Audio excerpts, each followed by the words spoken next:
Ladies and gentlemen, welcome to another edition of On Point. If it's on Sunday, it's On Point. With me today are Mr. Elvis Morris, an independent CDC leaning or sympathizer from All our right. great big state of Minnesota.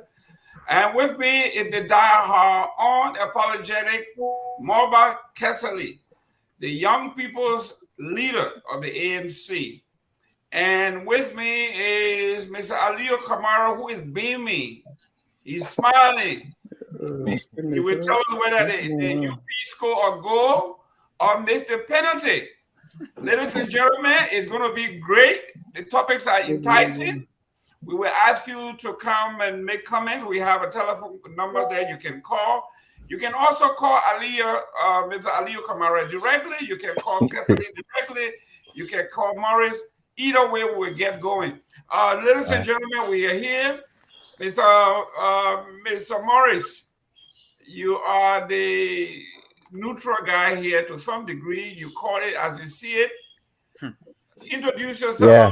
We can go directly to the topic. But before we do, we are Right. asking everybody to please share the show in your network. Ladies and gentlemen, your presenters, your co-host is going to be busy, really busy.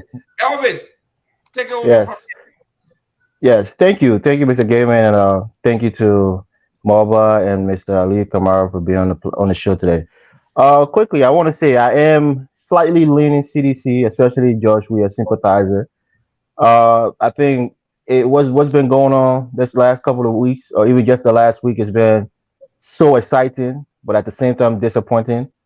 We have a lot to say. We have a lot of opinions on the topics at hand. So hopefully we'll have a good show today. Thank you for having me. Mr. Kessley. Uh, Good afternoon to everyone in the States and good evening to our people back home in Liberia. I'm excited to be on the show today. A lot has happened. We in the ANC, we see that Mr. Wakai and Mr. Weah are making terrible mistakes, and Liberians are clearly trying to now see the difference between what we offer and what the other people are putting on the table. And they see that the last remaining hope we have in this dispensation is with Alex Cummings. But I'm excited to share the show with Elvis and myself. I know we can see eye to eye, but we're on the same show tonight. And Mr. Kamara, it's also good to see you. Even the host and myself are not really that on good terms, but again, that's the beauty of our politics and the discussion. I look forward to having a very beautiful show with everyone here today. Thank you. Great. Mr. Kamara, your turn. First of all, let me just say, that introductory song, my son and I, whenever I'm not on the show and that song comes on, my son and I gets into a serious dancing competition. We do dance to that beat. Yeah, it gets funny up in here, you know. Yeah, it's nice. But yeah, everybody know this is me, Aliyu Kamara. You can call me Aliyu Samba, Solo, whatever you want to call it. We're here, and we're here to go into this topic. We're just introducing ourselves. ANC men started giving me latches already. So, but yeah, but glad to see all you guys, and I'm ready to jump in. All right. Great. Ladies and gentlemen, please share the show. Mr. Kessley, please share the show in your network. Mr. Morris and Mr. Kamara, I know the Unity Party people, they should be in a very jovial, happier mood that either they scored a goal. In America, we say either you hit a home run or you struck out. So we're going to see whether he missed the penalty to win the game or he lost the game. So let's please share this show. Ladies and gentlemen, the show is going to be divided into three parts: introduction, as we have done. We're going to go into discussion. We're going to leave enough time for you to call and read some of your comments. And then we'll do our closing argument or during our closing part of the show. So let's go with number one on here. We have for the first time the ambassador or an ambassador of a nation going into another sovereign nation and basically on his way out says some things that are derogatory towards the nation. Politicians can dissect it. You can take whatever you want. But to me, it is one of those things that I think, as a sovereign nation, we should all frown on, no matter who is in power. We're going to discuss that. Mr. Kamara, I know Yes, sir. you may have read or listened to the ambassador's comment, and you read and listened to what he said on BBC, and how he was taken to task on BBC, and he went into a retreat. If you didn't listen to the BBC, I will update you later on. But what says the about the ambassador's comment on Liberia as a whole? Oh, we got biblical English and oh yeah, what says D? But anyway, look, first of all, I want to look at this whole sovereignty thing and why would the ambassador speak into another sovereign country's affairs? What is sovereignty? If you're depending on the ambassador's country for health assistance, food assistance, energy assistance, everything you're depending on them. You're not able to utilize your own meager or natural resources for the benefit of your people. Corruption is on a high. You can't even feed yourself. And the people who put spoon in your mouth, you tell them they can't talk. You know, they have the common saying, it has become a cliche. Put your mouth where your money is. The money is in the country. So the whole question of sovereignty, you don't even have police at the borders. So I don't know what kind of sovereignty you have. Don't mean to be derogatory. But look, let's be frank here. The ambassador, I don't think I go against what the ambassador said, personally. You see, people are getting upset because they're wrong. They're getting upset because they're guilty. If you put your house in order, an ambassador from a foreign country wouldn't come and say the things that he said. Put your house in order, pay your civil servants. I mean, get better concession agreement with different with companies that are coming in terms of direct foreign investment. Have equitable distribution of national wealth. Provide services, basic social services to your people. The rule of law must stand for, etc., etc. Man, it's different. Different business. I think different business. My phone sitting out here, money is business. You know? So I don't see anything wrong with what the ambassador said. Actually, I do not. Great. Kesali, Yes, somebody's phone is giving a feedback here. that certainly isn't mine. Okay. You were too young. You were not born at the time, but we're talking about 1979, 1978, when I they was had around. when they had the True Wheat Party convention. I mean, not the True Wheat Party convention, the OAU convention in Liberia. The president of South Africa didn't attend. When they asked him why he didn't attend the OAU in Liberia, he says, "In South Africa, we have an apartheid system. It is white folks suppressing black folks. In Liberia, it is black folks suppressing other black folks." So for him, it was nothing new. There was nothing to learn. He wasn't coming. And then Joshua Nkomo from South Africa, followed by the diplomat from Kenya. When he left, when he got to the airport, he thought he was waiting for a connecting flight. He didn't believe that RIA was actually the airport for the Republic of Liberia.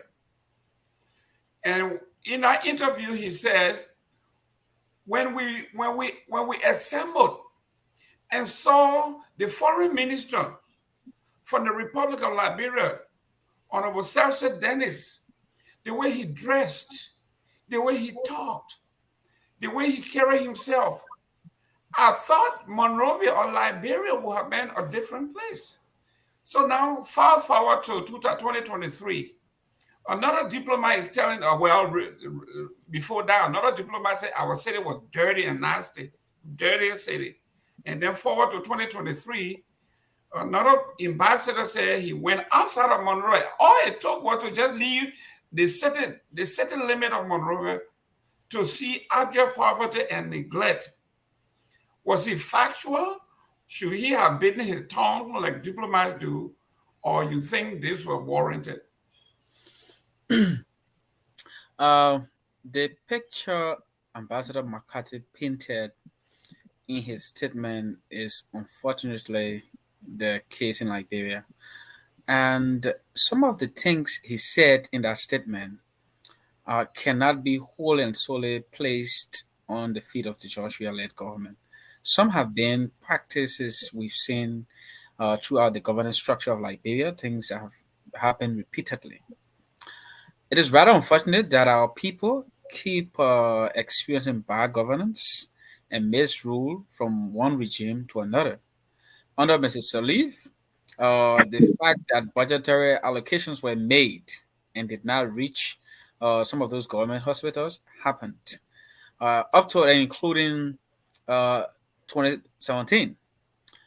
Even in Lofa County, for example, where the former vice president comes from, allocations were made for hospitals that did not reach for those places. So we cannot fault Joshua entirely and forget about his predecessors. That will not be fair. Insofar as Joshua takes bulk of the blame for actions he should have taken as current president and the current legislature and the current Ministry of Finance, their actions, I think the ambassador also painted. It is unfortunate that we make budgetary allocations and we don't even live up to the national budget. We do not respect the rule of law. We have cried time and again that there is no rule of law in Liberia.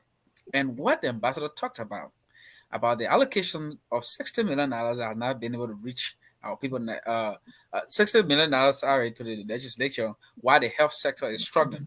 And in fact, the little amount put into the budget for the health sector does not reach county centers or educational centers or service provision centers. Imagine our people cannot even get marriage certificates. Something you can just put a little $60 printer up and you can print out for our people. They cannot get it. So I see no reason why people should start to cry sovereignty, independence. We've not shown ourselves to be an independent country. And governments after governments have made matters worse. We have been on a downward spiral as a country. We've never elected a government that comes and beat the record of the next government. I can tell you the United Party government was corrupt. The United Party government, according to what Joe Barker has said, squandered hundreds of opportunities they had. They did not bring about real change or lay a solid foundation upon which this government would have thrived. So we cannot assuage what they did and then just decide to blame Joshua for everything. That would not be good. But no one should try to say the US ambassador should respect our sovereignty. What is sovereignty? When was the last time Liberia as a country donated $1 million to the US government to seek the welfare of US citizens? If we are doing that, then we will have the right to question the US as to how they spend $1 billion. But if we are getting money from USAID and other bilateral international organizations, they have the right to speak, particularly about things they invest in. The US government is investing in our health sector, millions of dollars, investing more than what our own government is doing. The US government is investing in our education system. And you expect that they would not question the way the money is spent? I mean, where does our sovereignty come into question here? We have mortgaged our sovereignty. If we were providing our people the basic necessities, the health care they need, then other governments would not have the need to speak to us as they do. We will be at a place where we will be questioning other governments as to how they are treating their citizenry. But insofar as we are still depending on handouts and mismanaging our country and our country's resources, everyone has a right to talk to us anyway, anyhow. Before I close, I want to repeat the Liberian quotation that says, if your housing sell you, the street won't buy you. We have sold ourselves, and so other countries have the right to speak into how we run our government. Thank you. Great. Elvis here. Check out your CDC hat and be a Liberian. And let's look at it this way.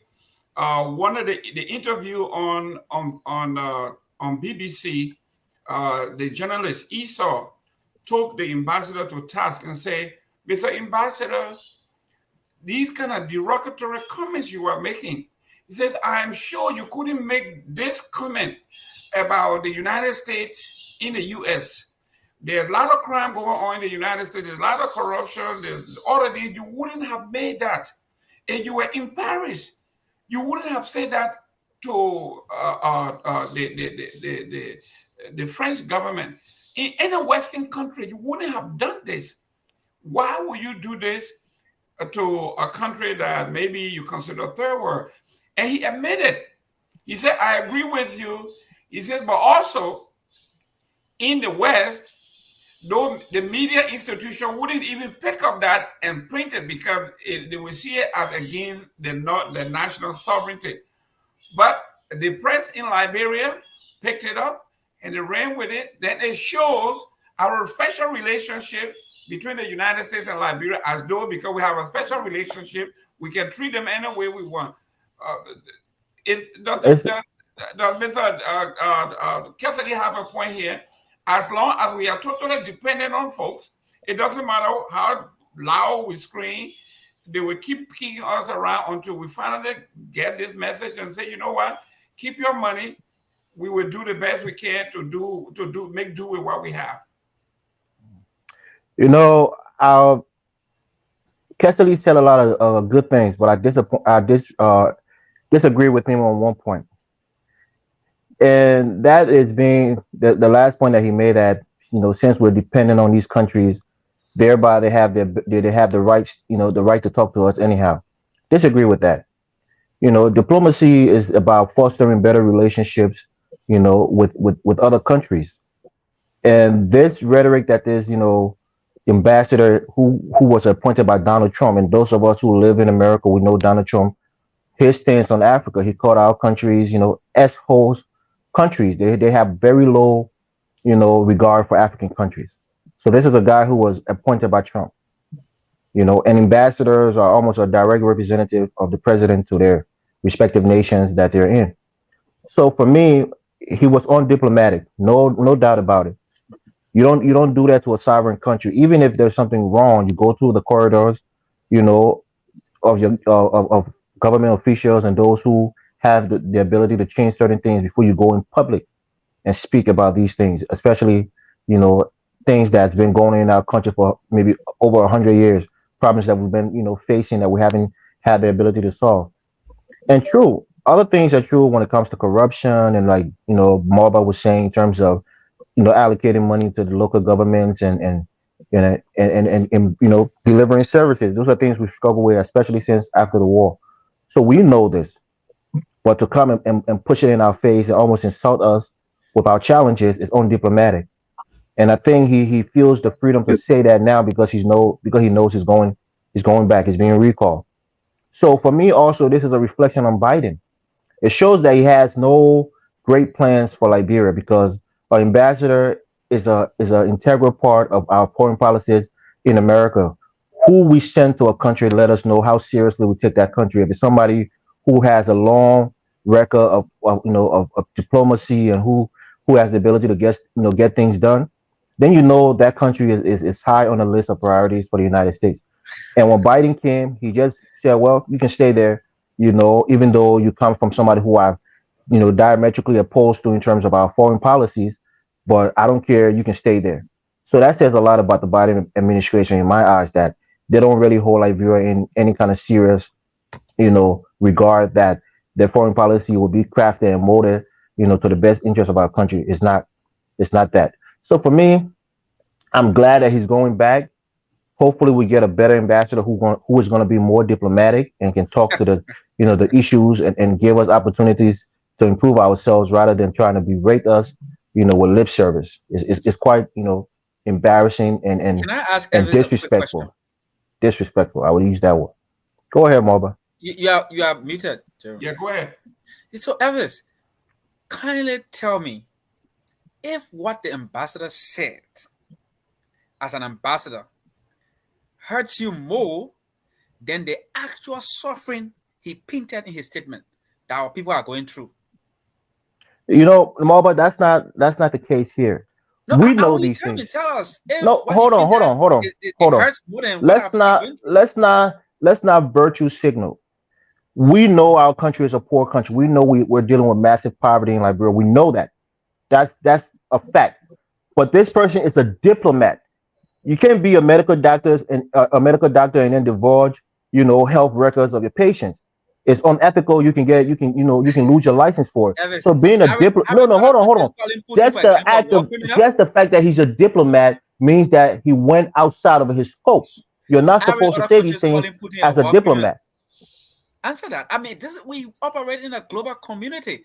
No one country is isolated.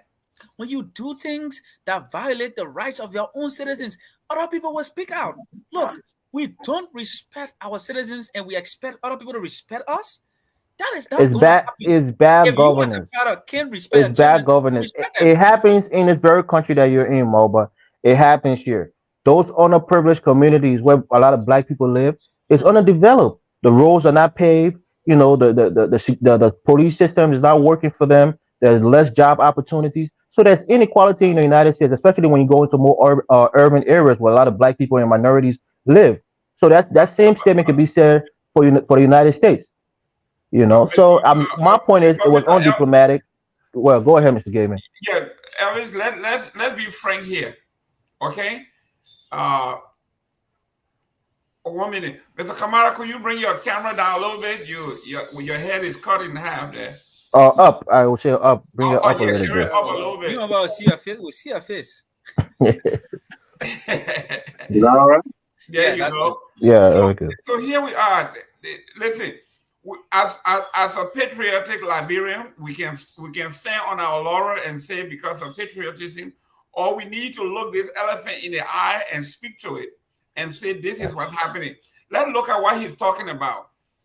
Is it false that when you leave the 40-mile radius or when you pass Kakata, going anywhere up north or central Liberia, that nothing is existing there? Is he wrong or that's true? Let's It, stick to the truth. it's true. It's true, Mr. Gaiman. It's true. And I would say this. For you being a Republican, and I myself, I ascribe to more liberal, ideals. The reality is, we need a bigger government, and that's the problem in our country. Most people say the government is already big, and the reason I'm saying that is because you need to establish agencies that will carry out these, like local agencies or local, government, so to speak. But then also you have to have regulators, people who are going to, have inspector generals to make sure that these monies and these things are being, resources are being, used for the intended purposes. So you have to have somebody to come back from you from Grand Bassa County and say, well, the money you send, they spend so and so amount on this, they spend so and so. You need those things for and it's only going to make the government bigger because you need people to you can't just give people money and expect them to do what they need to do with it. You have to have somebody that's watching over that person to make sure that the money is used for its intended purpose. And that's one of the things that we don't have in our countries. We don't have watchdogs agency. We don't have inspector generals who are doing these who are inspecting specific agencies to make sure they're carrying out their functions properly. So for me, it's just a lack of money. Being a poor country, you're gonna have a lot of lapse in terms of Totally accountability. That's disagree. one of the side effects of it. Yeah. Mr. Kamara, Yes, sir. one of the things the ambassador talked about is institutional corruption. Our mosques are corrupt. Our churches are corrupt. Our schools are corrupt. Our hospitals are corrupt. Everywhere you go, you gotta get little thing. You gotta do something. I'm a Silesian. When I get to the airport, I'm embarrassed. Almost everywhere you go, from the immigration to coming back and people checking your bag, everybody in this country are give tip based on customer service. If you serve me and you did a great job at the restaurant, I gave you what I think you deserve. Even though on the ticket they give suggestion 10%, 15%, 20%. If you are a bad host, I'm not giving you anything. If you are a great host, I usually even go beyond the 20% because I know they make their living by the job they do. So if you go to Liberia today, enter the airport, the security, the police, the immigration, everybody is. This is what the people folks are talking about. This has nothing to do with sedition, UP. This is just institutional corruption.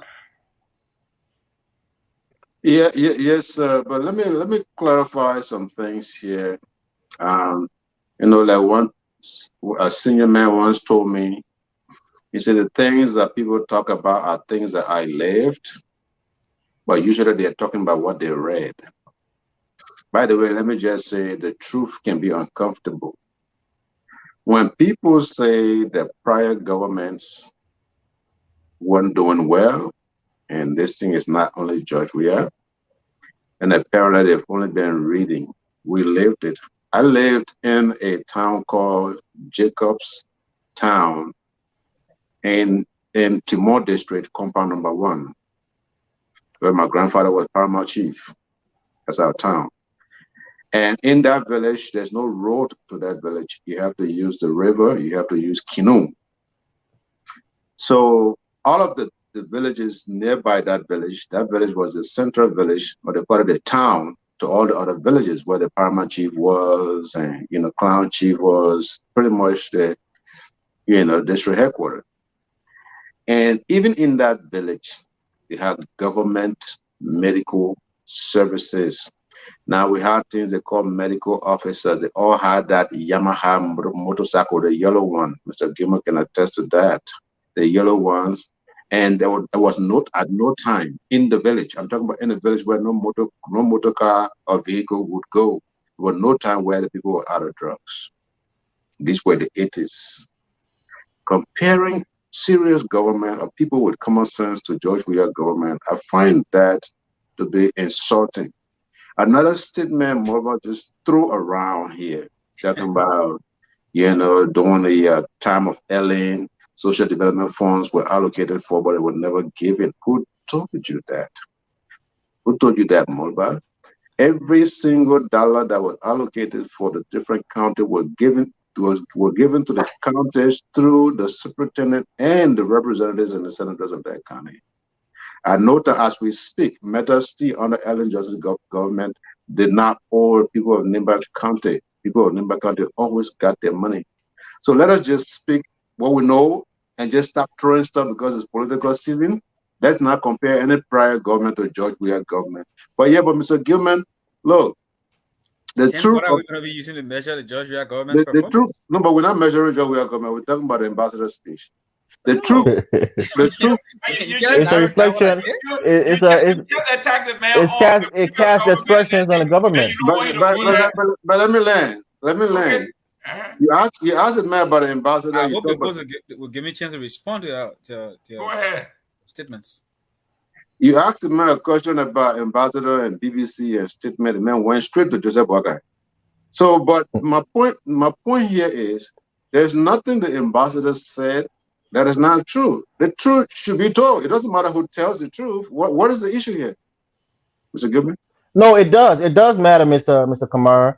As a diplomat, it's not your place. They ain't come to It's you yet. not. They're not come to you. I'm just saying that. I'm just Not saying today, that we when you got to say hear. if it matters, it matters. Listen to the Casali.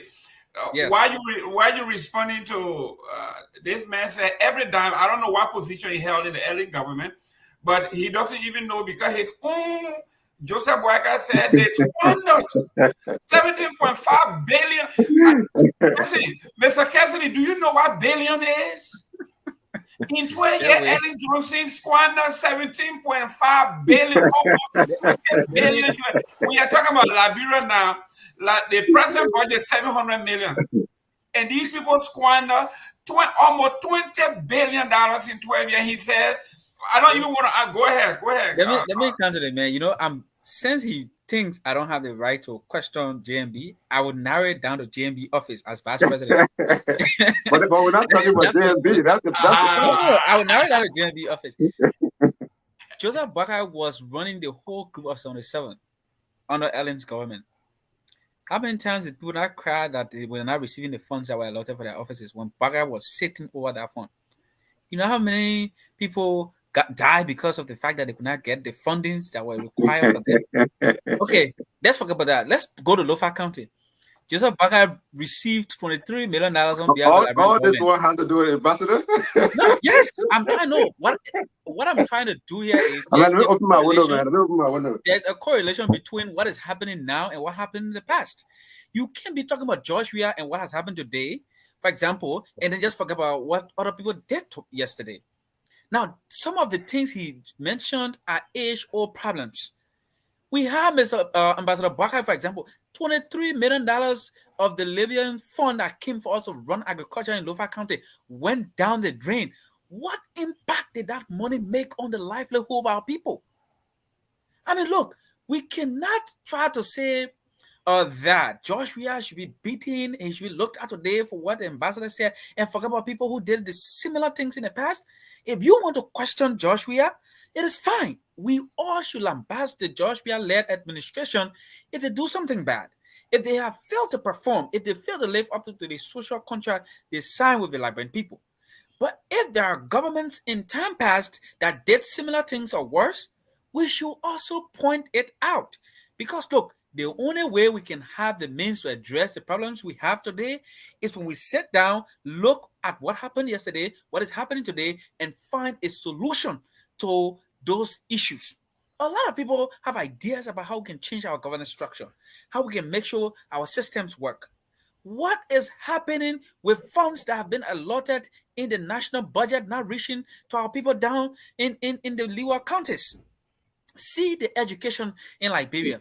Today, children in Liberia, over 50% of children going to school today in Liberia have not no access to any form of technology. That is a fact. Under Ellen Johnson Sirleaf government, it was the same thing. So what's the difference? What are you crying about? Right. Look, Our educational system was a mess. it Corruption is was a still a mess. vampire, and it's still a mess, and it's still a vampire. So So that thing has when not Ali was changed. saying like Boyka was different, he's not different. No, he's Go not ahead, different. Moiba. Sorry. He's not different, and he admitted to it. I Mr. let him Barker begin. I took let him begin responsibility. it. He told the Euphoria. Liberian people that they squandered the opportunities they had. That is something you cannot divorce United Party from. Even when you look at Mr. Barker VP pick, he's been in government for almost 18 years too. What has he done? He squandered opportunities. Has he ensured that allocations that were made for hospitals in Nima County reached them? Look, the legislature, and this is not only about, by the way, Mr. Baka or Mr. Weah or even Mr. Salif. This also is inclusive of the national legislature. Because, as the ambassador said, this national legislature has ensured that they increase allocations to them by up to $60 million. Why they cannot do the same thing for our people in the hospitals for And servicing our Marba, let me just jump in here real quick. Just give me Yeah. 10 seconds, Mr. Gaiman. And that's for me. That's who I put the most responsibilities on. And when I say this, people say, "Oh, why can you say that?" The legislators, they are the direct representation of the people. If you come from a constituency that you visit regularly and you have town hall meetings with your people and you talk to them, they will tell you, there's no drugs in the hospital. There's no there's no this, there's no that. Then you go back, not just to go back to the executive government, you go back into the budget line and see what was allocated for your district or for your county or whatever, and see who had the responsibility to distribute those resources, and then you hold that person responsible. That's who our representatives are. They're supposed to be checking to make sure that the money that was allocated for their district or their oversight. That's counties where is oversight being comes into used play. appropriately. Yeah. So when people just want to blame the government, sure, the government is culpable on some parts, but your direct representation or your direct representative is the person that is the conduit between the government and yourself. So if you don't hold your representative responsible for your lack of services and just go all the way up to the executive branch, you're doing it wrong. You're missing a step. I wanted to say that. Thank you for giving me the opportunity, Mr. Gaiman. Ladies and gentlemen, as much as I don't want to agree with Kessley and everybody else, we have to agree, like the ambassador said. Let us take the ambassadors. Let's take the comment apart and look at our responses to the ambassadors. The ambassador said The Liberian people themselves have to agree that corruption should not be part of their lives. So he's not only putting the onus on government officials, but those of us who rely on, I mean, if I think, Mr. Kamara, if you ever been to some representative's house or their offices, Kessel, if you were in Monrovia, you've been there lately, you've been to one of these houses, everybody leave everywhere. They come into the representative's house to bury them, bury their loved ones, buy a casket, pay tuition. My wife just had a baby. My wife, I mean, you name it. You get to your representative's office, there is no room to enter his office. You go to his house, the line is there. These people are relying on hands out. They come from the interior and come to Monrovia or Buchanan and ask the representative to buy them bag of rice. Right. So if the ambassador said the Liberian people have to decide whether they want corruption, they are not saying just vote everybody else out and bring your own rogue in there and then you be satisfied with it. You have to be ready to say, in my house today, I'm not going to allow my daughter, who is 14 or 13-year-old, to go out with a grown man as a godfather just to pay me rent or do something. We have to agree in our churches, in our mosques. In the mosque, most Muslims don't believe that women should be educated, that women should be in the public.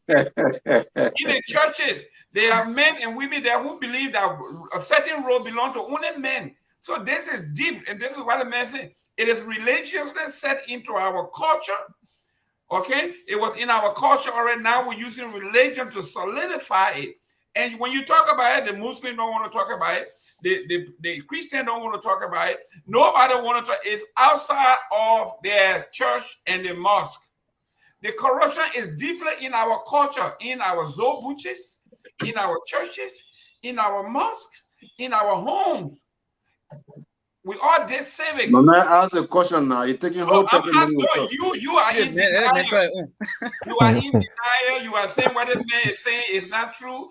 Why he is saying, look at you talking about when you were in. But asking the question is not be the host. Listen, you said you don't take motorbike to get people drugs. And you see how all this thing is. You in a country where 5 million people, how many motorbike you will need to get drugs? You gotta be the host here, my man. Let me address certain thing here that Go ahead. It's a lot of misleading things going on here, and it's not deliberate. I think it's as a result of these guys. These guys are just coming, so they're just talking, and they have the energy. When Morba say there were $23 million Libya agriculture, this and that, and it was 30 million. Yeah, I'm coming. I'm just telling you what he said. He doesn't know. Joseph Boakai had no money. No dollar was given to Joseph Boakai for any agricultural program in Lofa. The agriculture program, I will allow you to do your research. It was a private initiative. Joseph Boakai became the middleman to connect, as a diplomat, to connect this person to the Libyan government. That was it. Whatever transaction that took place in terms of equipment or money, never went to Joe Boakai. Another thing you keep saying, Group of 77. But Joseph Boakai have told you, talk to John Weah, audit him. Why don't you audit him? If you show he took money, he had this, that, and the other, just audit Joe Boakai. But let me just say this to you, Mr. Gilman. The ambassador did absolutely nothing wrong. When you live in a country like some of us or some of you who have green cards, in America, you still have rights in America almost compared to those who were born in America. And the reason for that is whatever happens in America affects you as well, and therefore you have a right to speak up. You have a right to be a participant to some degree. He lives in Liberia. He's a resident of Liberia. And not only that, the country he's from is spending millions of dollars in Liberia, and few handful of people, your boy Samuel Tue and your president, they're taking those funds, and nothing is happening. Under Ellen Johnson Sirleaf, we had at least a That's a referral Joe hospital. Biden did on Ellen. We had at least a referral hospital in Tabeta, Jacinto, where people could go and get treated. I sent several people over there to get treated for serious things like hepatitis B, hepatitis A. All right. So now we don't have any of that. The equipment at Jacksonville Hospital has been taken from there. Nobody can give a count as to where George we are talking. So to say, Joseph Boyka, you have to have the facts to talk about Joseph Boyka. Great. The fact is, and we're going to move on to our next subject. I think it was Joseph Boyka's best friend, Honorable Bromsky, that says Joseph Boyka is a very good friend of mine. He's somebody. There you see, every time we're talking, you see, he don't go wrong now. You see, he don't go wrong. So I got to take him off here. So Bronskin said, Joseph Boyka, don't let him fool you. Joseph Boyka is no regular Joe. Joseph Boyka, between 2014 and 2011 to 2014, Joseph's line item in the budget was $3.5 million. Joseph Boyka made over $9 million within that space of time, while the entire Lofa County had 400,000. I didn't say this. That's Joseph Boyka's best friend and colleague. He said, Joseph Boyka is not a regular Joe. Don't let him fool you. Right? The War A campaign, he said best friend of the There you go. There you go. The numbers can lie. But ladies and for gentlemen, me, I'm trying to stick with the real. I'm trying to stick with the real issue. All this make up stuff. You ran away when we were trying to talk about this. You ran away. Now you come back here. No, all this made up things, you guys. I don't find it fascinating at all. Okay, you know?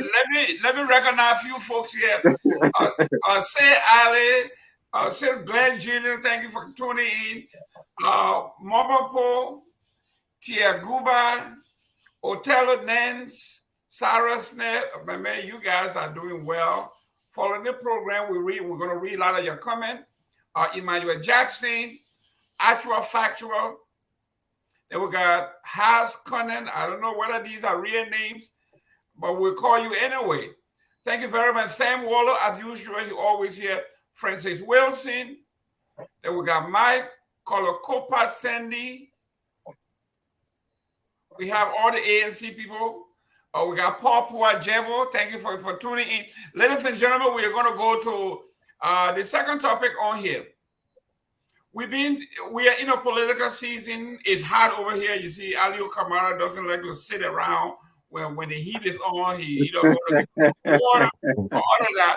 But you are watching On Point. If it's Sunday, it will be On Point. Ladies and gentlemen, and you are from the Miami area that we are, we say, go Miami Heat for beating the New York Knicks. And next Saturday is the Kentucky Derby. I'm asking you, I'm admonishing you, I'm inviting you. There will be Kentucky Derby party all over the country. Every country club in the area will have one. Go to it, expand your horizon, be cultured, experience what other people experience, be a part of this. It is great. So, ladies and gentlemen, let's go to number 2 on here. Mr. Kamara, I know you feel that we call you on here to beat up on you because you're from the old you're giving the man too much time to talk. Yeah, because you say you're from the old school. They motorbike and medicine tie on this thing. None of these people ever heard this. They only have a clinic and hospital and health center. You say they tie the medicine on the motorbike. Hey man, even as old I can't remember the people doing that kind of thing. People go to the hospital now.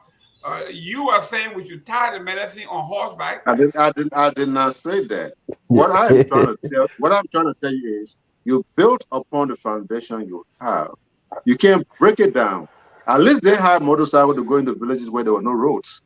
Where there are roads, you don't even have drugs there now. So how can you criticize them? Okay, ladies and gentlemen, I don't know if you were in one of those villages and they brought those syringes that were tied on a horse all this. And by the way, we all have vaccination. We're taking our regular vaccination as kids. Okay, those days are gone. Ladies and gentlemen, Okay. who could be the best combination for Gonglo, Cummings, and the rest of the folks there? We are going to take your recording here. It's like a bet. After the election, we're going to come back here and do our evaluation and do debriefing.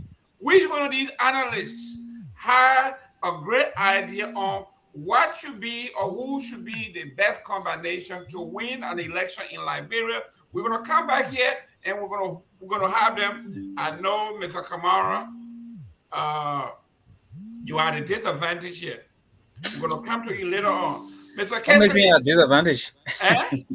It may a disadvantage. Well, some people say they take a DOA and all that, so you can't change it anymore. Mr. Kesali, tell me the remaining candidates there. In fact, the present candidate, present VP, was Jeremiah. Look. You see the old people? Can somebody go to Aliyu house and teach him how to do the phone? Okay, My phone fell down. Jimmy. Go ahead. My phone really fell down. Go ahead. You got a button phone. The button phone how to operate. Mr. Cassidy. Yes, sir. We are looking at a different combination here, and you got to include the vice president. Was Jeremiah Cohn the best pick? If you were in the draft, if you were in the NFL, NBA draft, and they got from number 1 to number 10, and you, because you were defeated, you had a bad record, so you got a choice to pick the first among all the candidates. And Joseph Walker was number 1 on the list. He picked Jeremiah Cohn. Was Jeremiah Cohn the best candidate to win an election on that board? And if not, who you think could have been good for him? And after that, let's go to the remaining candidate. Who should they pick? Because we're going to come back to the, we know very well where this man stands. Talk to me. So, that's a loaded question. Yes, we meant to load it up. And I can take it in a lot of dimensions. Please do. So let me start with the numbers. The numbers actually influence Buckeye's decision, not about leadership. I'll come to Jeremiah Cohn's character and leadership later on. But let's consider the numbers. It is first a outright disrespect to one of the presidential candidates in Tiawan Gonglo. This is like George Weah taking his vice presidential candidate from Lofa County. No politician will make such a horrible mistake. You have a revered statesman with better character and leadership acumen than Joseph Buckeye from Nimba County in Tiawan Gonglo. And you pick your vice president from such a county? What makes you think you will ever win Nimba County when a son of Nimba is running to be president? Are you telling us Nimbayans are not good enough to be president too? That's the first disrespect and miscalculation Mr. Buckeye did in picking his vice presidential candidate.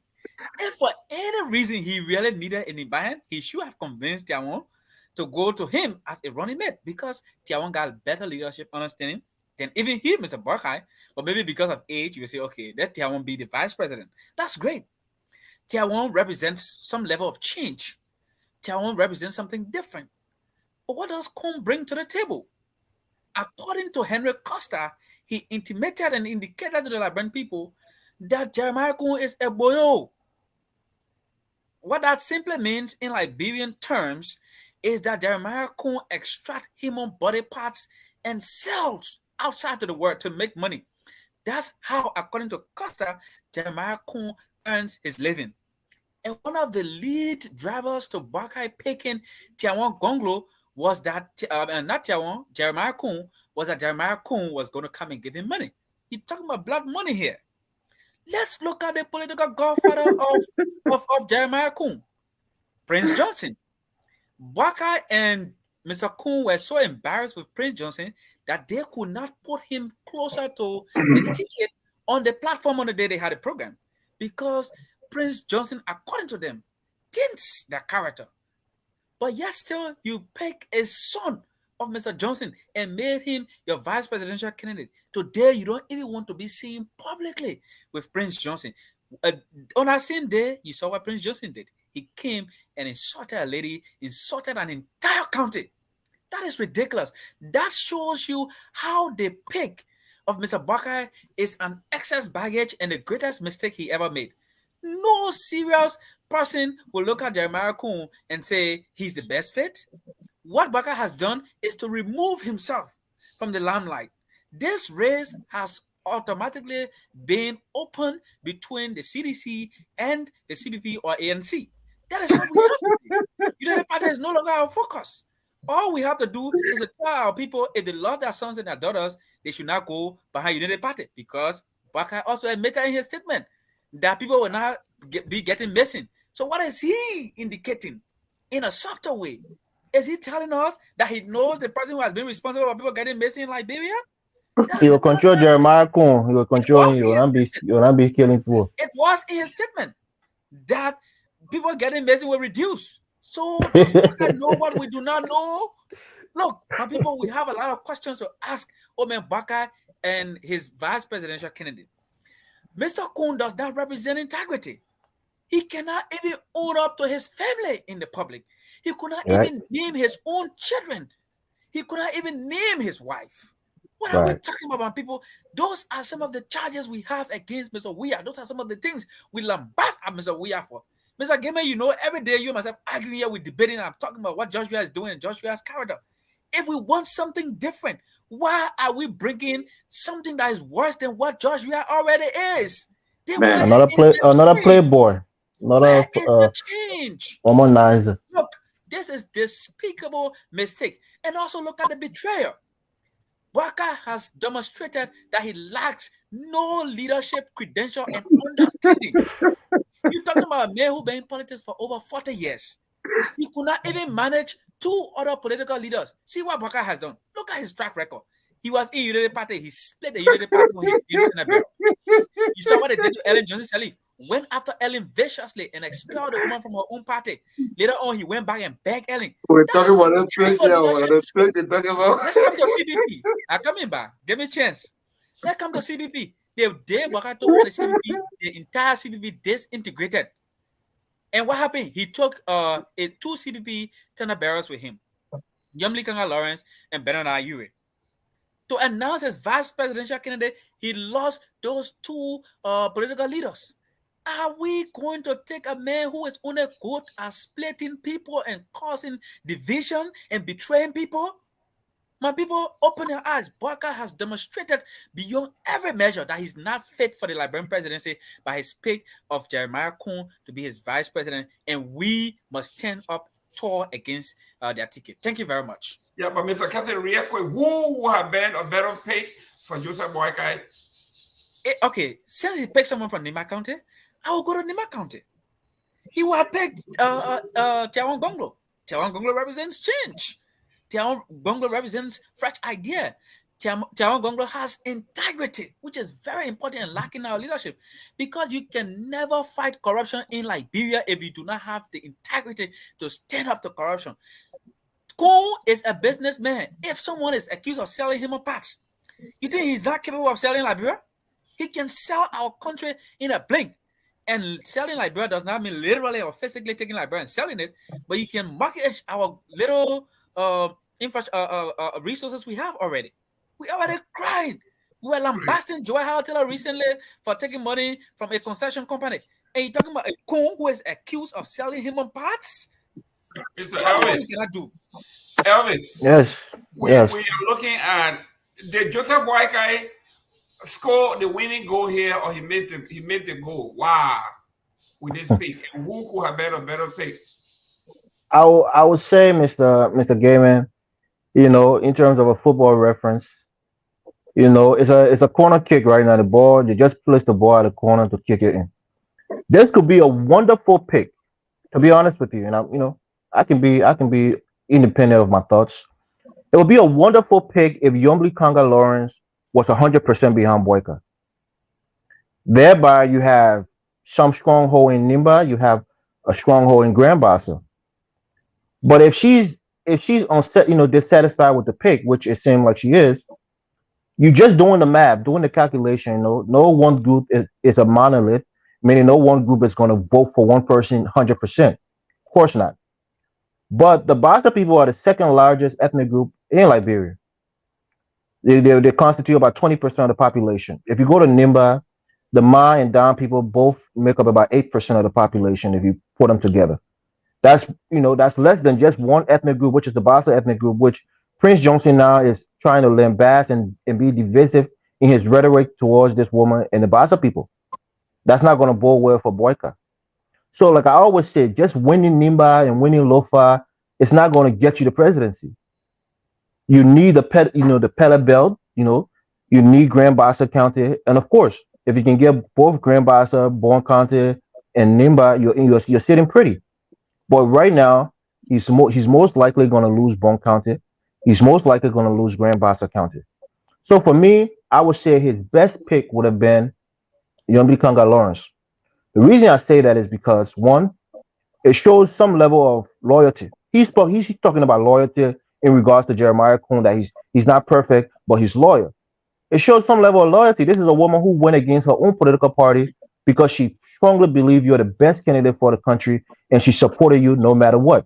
Even when it came to losing political relevance within her own party, she did that for you. She was loyal to you. Outside of that, she has a strong constituency. She has a large constituency that will benefit you even more than the people, the constituency in Nima County. You're talking Monserrato. You're not just talking Grand Bassa. You're talking Monserrato, Riverside, and Grand Bassa.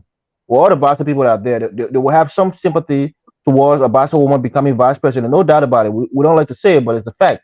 Ethnicity plays a big part in our politics. So Joseph Boyka would have shown, well, this is a lady who stood by me. I'm going to stand by her.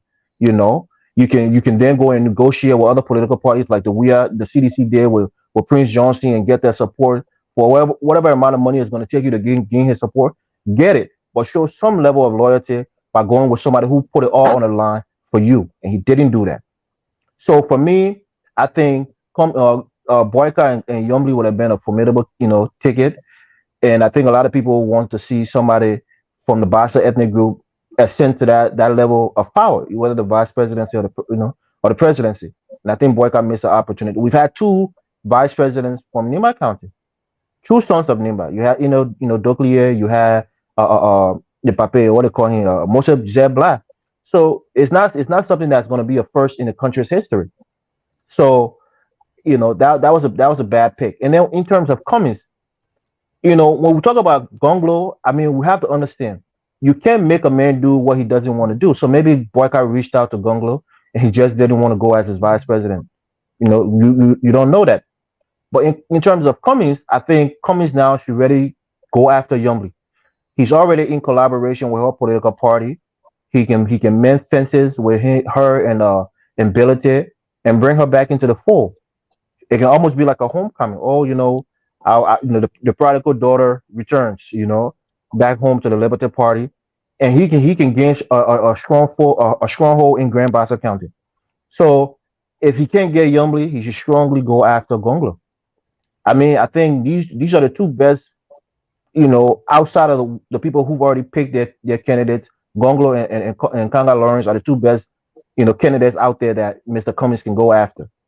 So Thank you. for me, Boyka made a wrong choice, and for Cummings, I think he should really try to court Yombly and try to bring her back into the fold. I think that will pay dividends for him come the first round. Thank you. Great.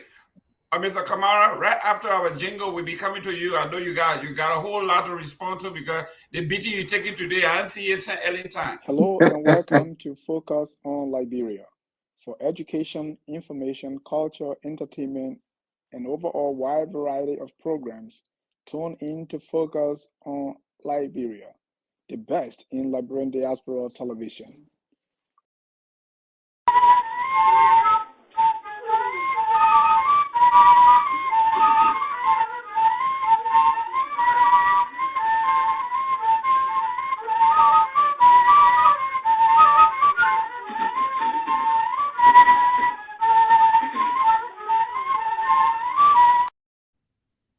Ladies and gentlemen, welcome. You heard our two jingles there when we say special edition on Focus on Liberia is anything between the headlines and being hosted by Dennis Jar. So whenever you hear that flute sign, Mr. Jar has something special to offer.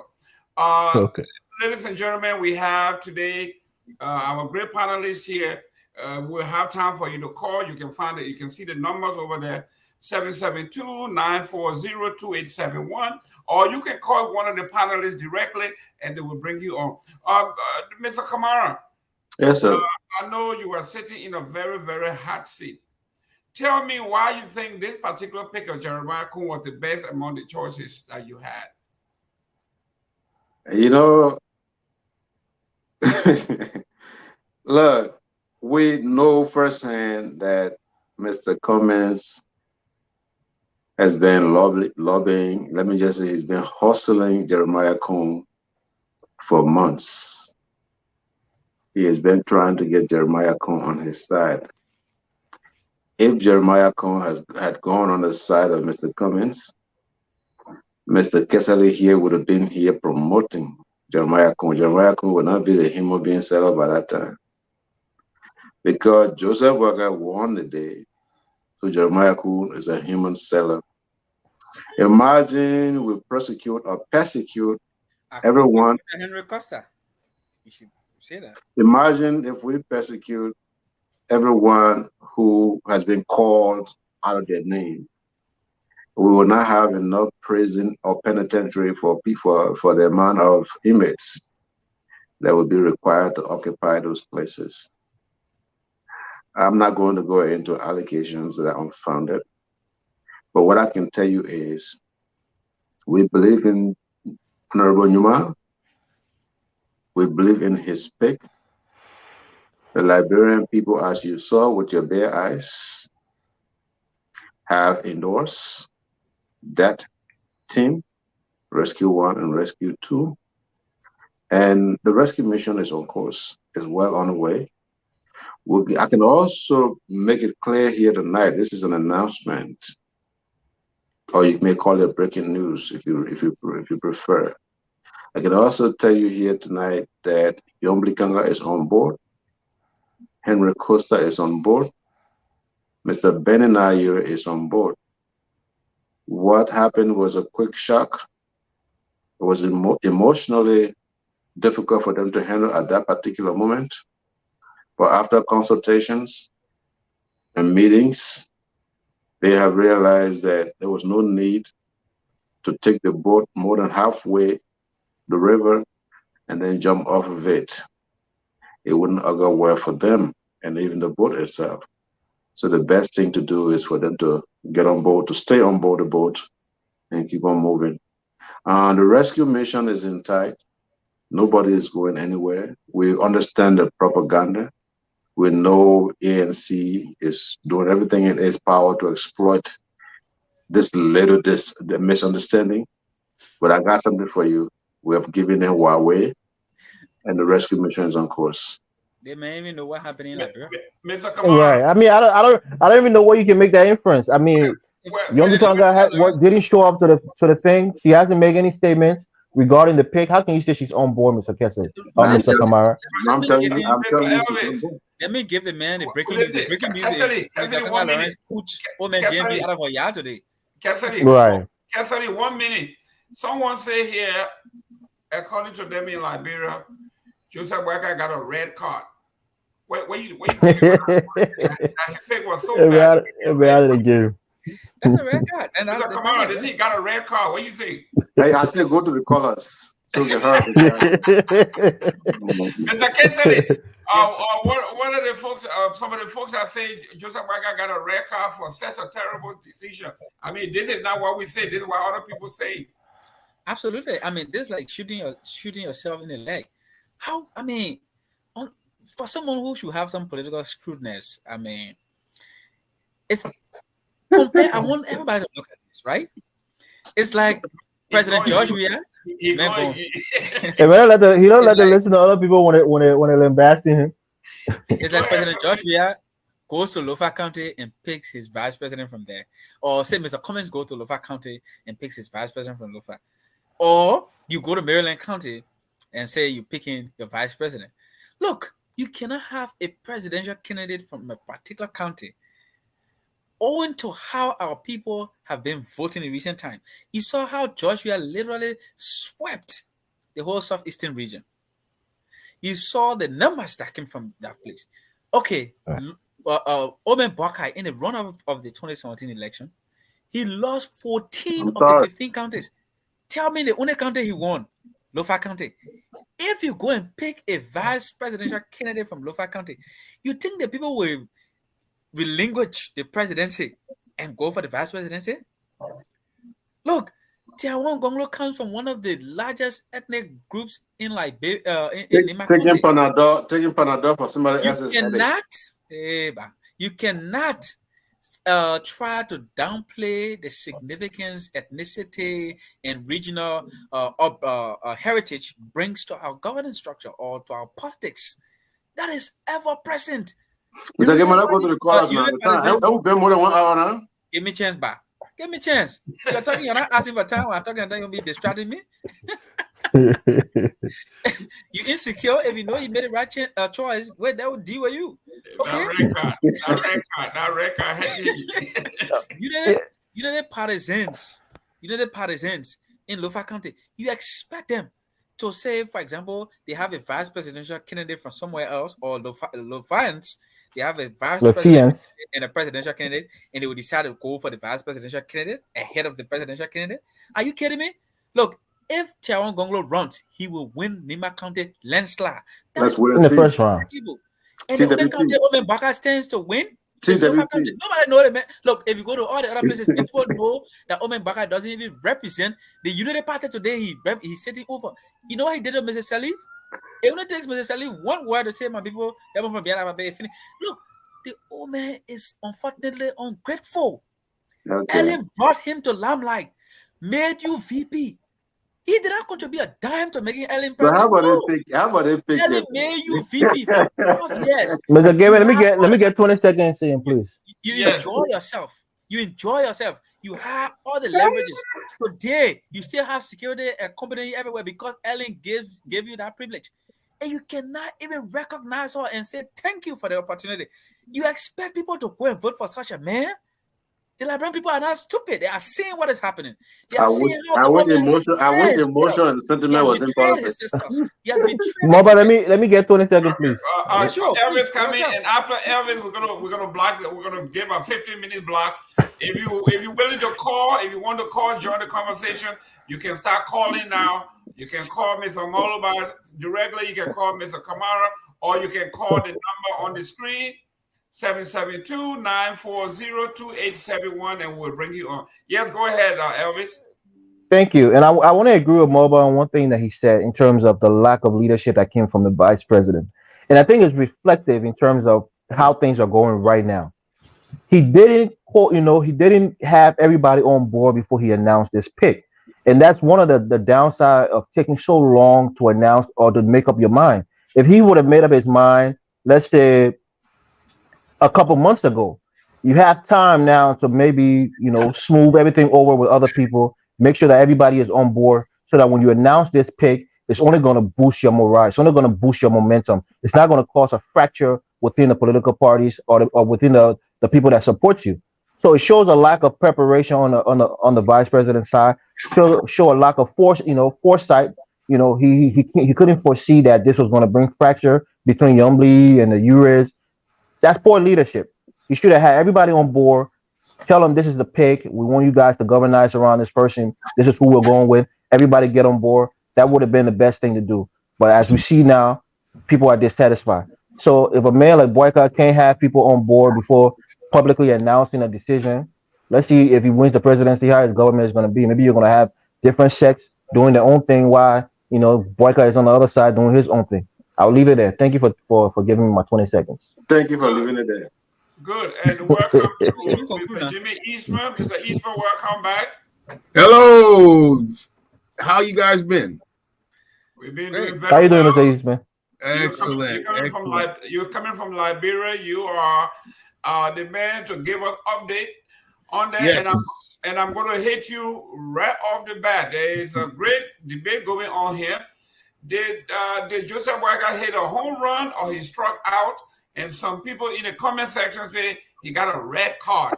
What do you think about Joseph Wagner's pick? And could he have done anything better than he did? Okay, excellent. I like the question. And I'm gonna piggyback off of what the gentleman just said. I don't know that who was talking on the phone. That was me, Elvis. Go ahead. Elvis. Elvis, I'm going to piggyback on what you said. You see, he's bringing his choice for VP is a man from another party. Before you do choose, just simply choose a person from another party. You try to bring the parties together, have an association, have a oneness of kind and thought and mind and purpose. Then you go ahead, then you can choose one from there. But all that assimilation was not done. It's incomplete. And as a result, they're still disjointed. They simply just have a candidate from one party and a candidate from another. We need to better organize and synchronize our thoughts and patterns. We tend to do things in a autocratic way, and that doesn't work. You have to sell the idea, the whole purpose of why you're doing what you're doing to the people. They have to have buy-in, or they will not be part of the process. And this is why there's so many ill feelings going on now, because they didn't do the necessary diligence to bring people together, to merge ideas, to merge sense of purpose before choosing. You simply chose one, regardless of that this party were never affiliated with, and you think it's going to be okay. That is not how you do it. And this to me, it doesn't necessarily show a lack of leadership, but it also shows that you're not really profound in education. Because everybody knows when you want to merge organizations, you have to bring them together and talk and understand we have same purpose. If you don't know these things, then I'll say your education is superficial. It's all superficial education you have.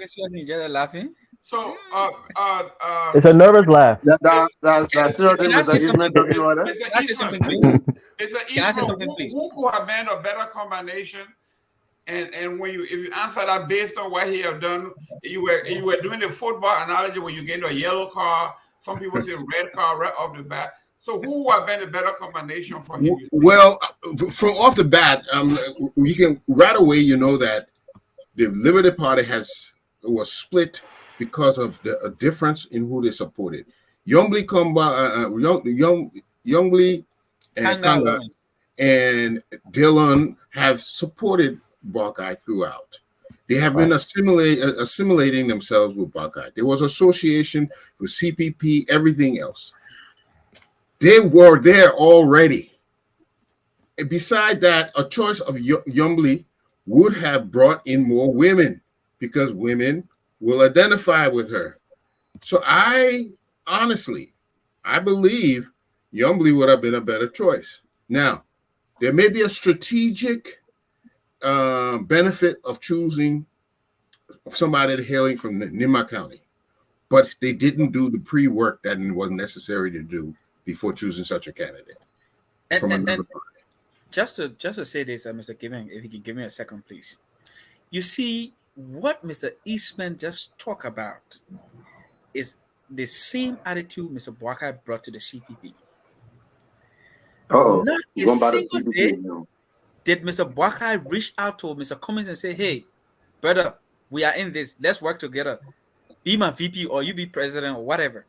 He did not one day have such a conversation with Mr. Cummins. But Mr. Buakai and United Partisans thought Mr. Cummins would get up in the morning, go to his house and say, and prostrate before him and say, "I have come to be your VP." That's the same attitude he displayed with Yombly and the other people. That is poor judgment, poor leadership, and indecisiveness. Oben Buakai continues to display to the Liberian people that he has no fundamental leadership understanding to be considered for the Liberian presidency. When you are making a decision as a president, you do not downplay the significance of those that made you. You can look at the comments on here, all the United Partisans. Now, you know what they are saying? That's the same attitude Mr. Buakai has. Let Costa go. Let Yombly go. Let UN go. That's the same thing they Right. said. Let Cummings go, and that is exactly how they said in 2017. Let Ellen I, go, and that I led to see. their I defeat. see. And that's Why how you they'll be guys beaten say? Why again. you guys say bitter? The thing is over. I mean, Booker has Bitter, gone. we're trying Why? to tell you Why you how guys? It's Ellen over is for. the decision maker. Mr. Kamara. That's how they be He bitter. won a Yeah. battle. He will lose the war. Mr. Kamara, I listened to Edwin Snow Mm-hmm. one time on another show, and when he resigned from the Unity Party, someone, the host asked him, why did you make that kinds of drastic decision? He says, not even a drastic decision. He said, but while I was thinking about it, I got an email from the vice president. And in that email, he says, he told the guys in the chat room, he said, one monkey can't stop the show, let him go. And Mr. Snow said that was one of the most hurtful things that he ever heard. Usually, when we have issue within our party, in our family, the elder will sit and say, you're coming talking. But for you to Right. let a man go, one monkey can't stop the show. He said it was very devastating. And today we are hearing the same thing. Isn't this a pattern, Mr. Kamara? Mr. Gilman, look, first of all, let me just say this. I hear Mr. Eastman say Yombly. Yombly Party, the Liberty Party, and the Unity Party are not in collaboration. So why is it okay to pick Yombly and not somebody else? But what we are saying is whoever under the post that is saying that Henry Costa should go and Yombly should go, those are not the views of the Unity Party. The Unity Party leadership is in conversation, continuous conversation, in fact, progressive conversation with these people, and they are all on board. But why Uh, I, afterwards, Mr. I Kamara? see. Why not Let me beforehand? let me land. First, you're trying to endeavor in something that you don't know. The conversation, if you listen to Young's press conference, prior to the day of the announcement, you realize that Yombly and Honorable Booker had a conversation. And she clearly stipulated it in her letter that on the 25th, they had a conversation. And Honorable Booker made it known to her that for XYZ reason, which she did not stipulate in her document, but Honorable Booker gave her a long list of reasons why it was much preferable at this time. And he apologized to her and said that he wished she was the one. And the reason why it took him all this while to announce his VP was because he was also weighing her situation with that of Musa Belede. As it stands, Musa Belede is still ready to go to war if Yombly was chosen. And Broca has been through all of this legal rigmarole up and down, people subpoenaing him and all of that. He don't want to go through that now. He wants to focus on the election. And these conversations were had with not only Yombly, but Darius DeLong as well. I'm not supposed to be giving you these details, but I'm giving it to you just for the benefit of the audience. So whoever is saying XYZ under the post, that's their opinion. That's the beauty of democracy. But that is not the view of the Unity Party. As far as Edwin Snow goes, right? You say all of that, Edwin Snow said all of that. Remember, you have to understand, Mr. Gilman, you've been around since 1820. You have to understand politics. You have to understand what the political arena is. Did you not see Edwin Snow in Joseph Walker's house in Birmingham in recent time? Did you not see Snow there? This is politics. When things go sour, people talk. People attack. People become very, very, very, very, I don't want to say the word. So you got to know that. If when Molba speaks, I understand where he's coming from. Molba, we call him Johnny Just Come. He's just talking. But as far as you go, Mr. Gilman, you should know these things. Yeah, but Aliu, let me come in real quick. I gotta ask you a question. I've listened to you a lot, and you always appear to be an ideologue. You believe in I am. What are your philosophy? And this man, what was done first to blend the two people together, the two parties? Because now you're coming together for one purpose. But before doing that, in organizational management, or even a political party, don't you think there needed to be some groundwork done so that when you make this final pick, it will fly over much better? Don't you think? Mr. Ismail, you got good ideas, and you're making a salient point. What you were thinking about now had already been perused. The conversation we had, remember the Unity Party has an executive committee. Remember that. You have to also remember that Liberty Party under the law could not be split. In as much Joseph Boakai recognized Yombly, the Supreme Court or the National Election Commission have to decide who they recognize. And they clearly stated that they recognize Musa Bility. How could they have blended? Now let's talk about the MDR.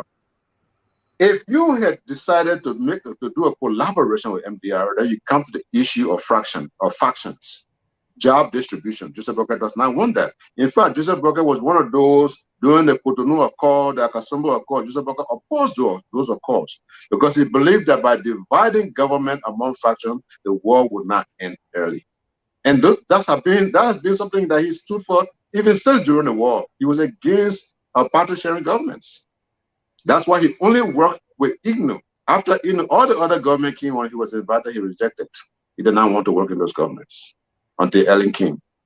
So he could not go back on his principles. Yeah, but so are you saying that Cone is not a part of the Unity Party? It's not a collaboration between the MDR and the Unity Party? Here, and there's no law on the book that says you have to pick from your party. Great. And Mr. Morris, this is exactly what I'm saying. Exactly. This is a pick from a group party that you haven't synchronized with. I'm not talking about divide. I don't believe in dividing positions. I think that is but that's what it would come down. That's a form of corruption. That's a form of corruption, right? Form of corruption. I don't believe in that. But I'm talking about your ideas, the things you believe in, the principles that are going to govern you, that you're all going to live by. That will be the motivation behind everything you do. Those people could have completely different agendas as opposed to yours. And now you have Mr. Eastman.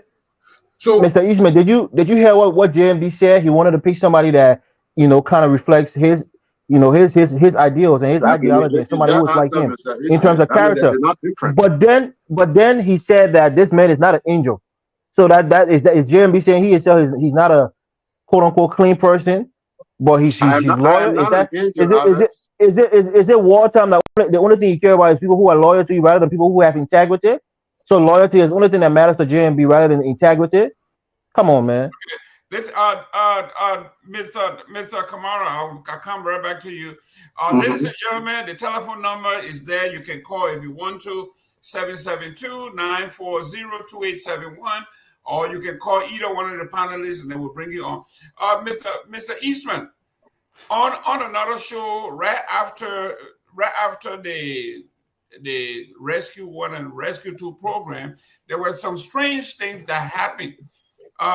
This organization on the stage, the MC, after Rescue 2 spoke, she turned around and said, closing remark, Prince Johnson. And she turned around and Prince Johnson was nowhere to be found. And they said, oh, Prince Johnson left. Prince Johnson went on another show where he said the reason why they didn't choose Nyomli Kanga, he says the Bassa people cannot be trusted. And I don't remember hearing that. Listen, Bassa women in particular. He says, and she is emotional. She said, in the Senate, we respect each other. We are very cordial. This woman took a hot cup of coffee and wasted it on another colleague of hers. She said, it is unacceptable. Basically, that person is not a leadership material. That's what he said. What impact would this have against the Bassa people?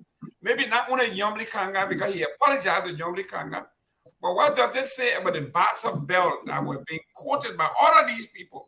The Bassa belt, the Bassa belt, the Bassa. How can you, as a politician, a veteran politician, seasoned politician, say this about a woman, not only the woman, but an entire set of people?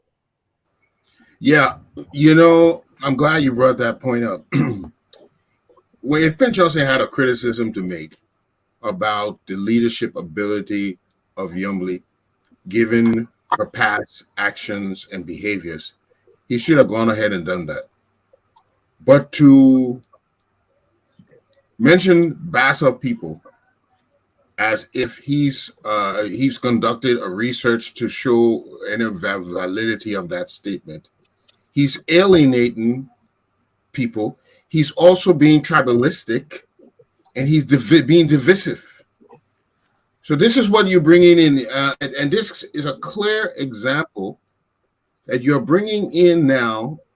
With Buckeye has brought in tribalistic people who believe in division, people who don't believe in what people do, but they want to look at their tribe. It is a clear indication that this is not what Liberians been looking for. We all have our differences, and everybody respect their origin, their ethnicity. Everybody has pride. So for you to denigrate another tribe just for political aspiration, so that is not leadership. And then we have to be very careful, because we saw the atrocities committed in the war. People were singled out because of their tribe. People were hunted and because of their tribe. People were demonized because of their tribe. We can't go to the next phase with this type of ideology, and it's already been demonstrated. It has already been portrayed. So if this is not writing on the wall of what is to come, then there's nothing else there is. When are we going to believe in people? When are we going to stop condemning each other tribe? There's good and bad everywhere. We all know that.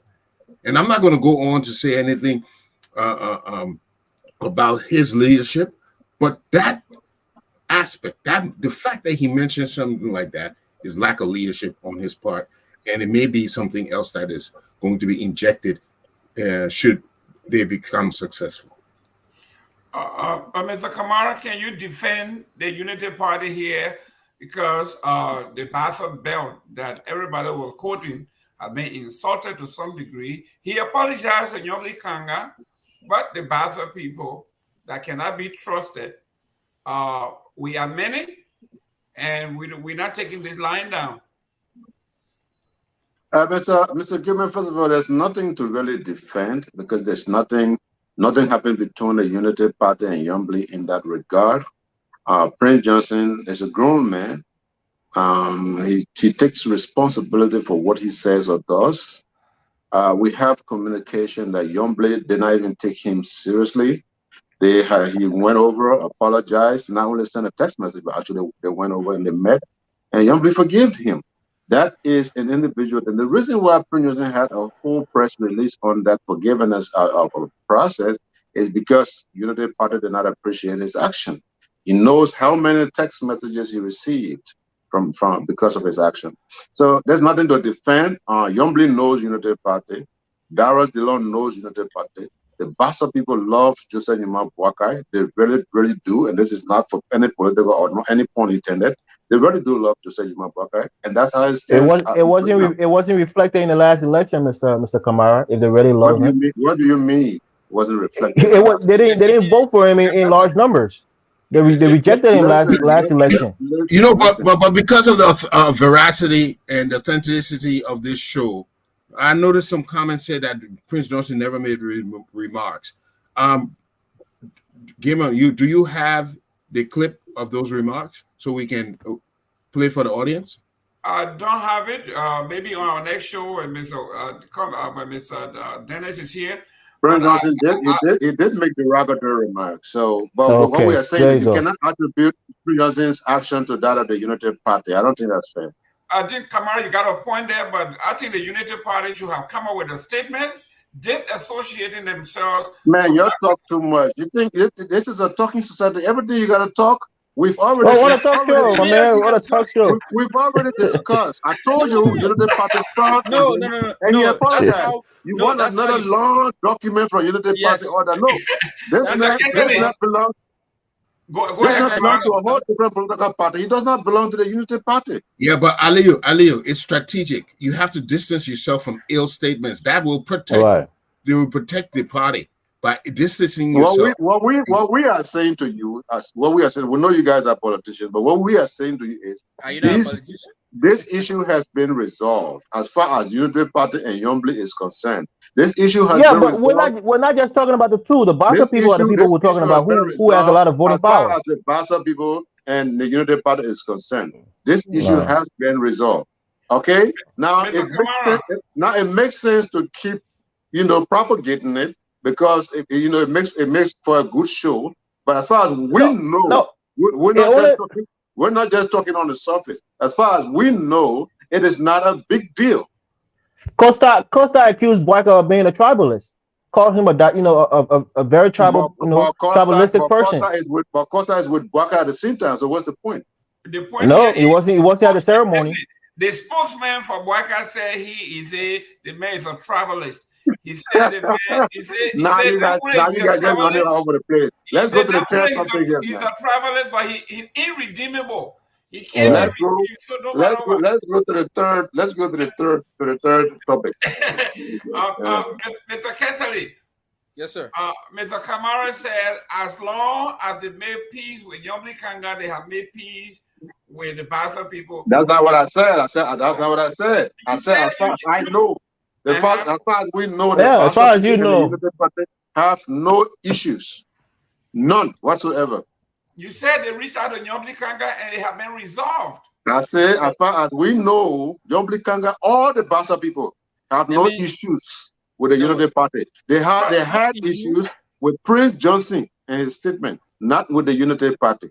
And taking Prince Johnson's son to be vice president. You don't count, Mr. Kiman. You are irrelevant. I'm a Bassa man. I'm sitting over here, and this man said we got no issues. You are irrelevant. You are irrelevant to the voting process.